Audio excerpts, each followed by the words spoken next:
Post office છે ત્યાં આગળ ઘરો છે ત્યાં બધા જ પાકા મકાનો છે ને એ ફળિયાને અમે પોસ્ટ ઓફિસ હોવાથી પોસ્ટ ફળિયું ત્યાંથી આગળ આવીએ એટલે ડેરી છે ગામમાં ને ગામમાં ડેરી છે ડેરીની જગ્યાએ પીવાના પાણી માટે હેન્ડપંપની સુવિધા બી છે. પછી ત્યાંથી અમે આગળ આવીએ એટલે પ્રાથમિક શાળા છે સ્કૂલમાં તો એ ડેરીની સામે જ છે.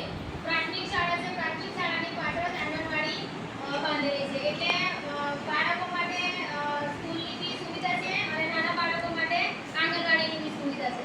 પછી ત્યાં અમારે બીજું પડ્યું બોલેશિયા પ્રોપર થયું ત્યાંથી મીટવર્ક પડ્યું છે તો ત્યાં અમારે પાણીના પુરવઠા માટે ત્યાં નદી બી છે ત્યાં પાણીનો સંગ્રહ બી થાય છે. ત્યાં આવવા જવા માટે અમારે રસ્તો બી પાકો બનેલો છે અને ત્યાં નદીની બાજુમાં અમારે પંચાયત ઘર છે ત્યાં આગળ ગ્રામ સભા અમારી કે ગામને લગતી કોઈ બી માહિતીની જે મીટિંગ કરવાની થાય તો એ માટે અમારા પંચાયતનો હોલ બી છે એ સુવિધા છે. ત્યાં પછી અમારે ગામનું એક મહાદેવનું મોટું મંદિર બી છે ત્યાં અમારે અમુક પ્રોગ્રામો હોય ત્યારે ત્યાં બધા આવે છે. ત્યાર પછી મેઘાડ પડ્યું છે ત્યાં બી પીવાના પાણી માટે પાણીનો ટાંકાની વ્યવસ્થા કરેલી છે.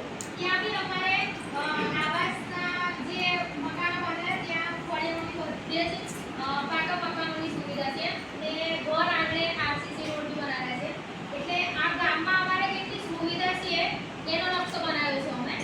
પછી ત્યાંથી એ બીજું જે ફળી પડે છે મેઘાડ ત્યાં બી અમારે ત્યાં બ્રોકરમાંથી થોડું દૂર પડે એટલે ફળિયામાં એક બીજી આંગણવાડી છે તો ત્યાં ફળિયાની વચ્ચે છે એટલે તેનો લાભ અમારે ગામમાં ખૂબ જ બાળકો લઈ શકે.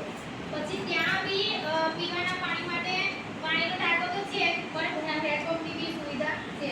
પછી ગામમાં રોડ ઉપર જ અમારે સરકારી અનાજની દુકાન બી છે.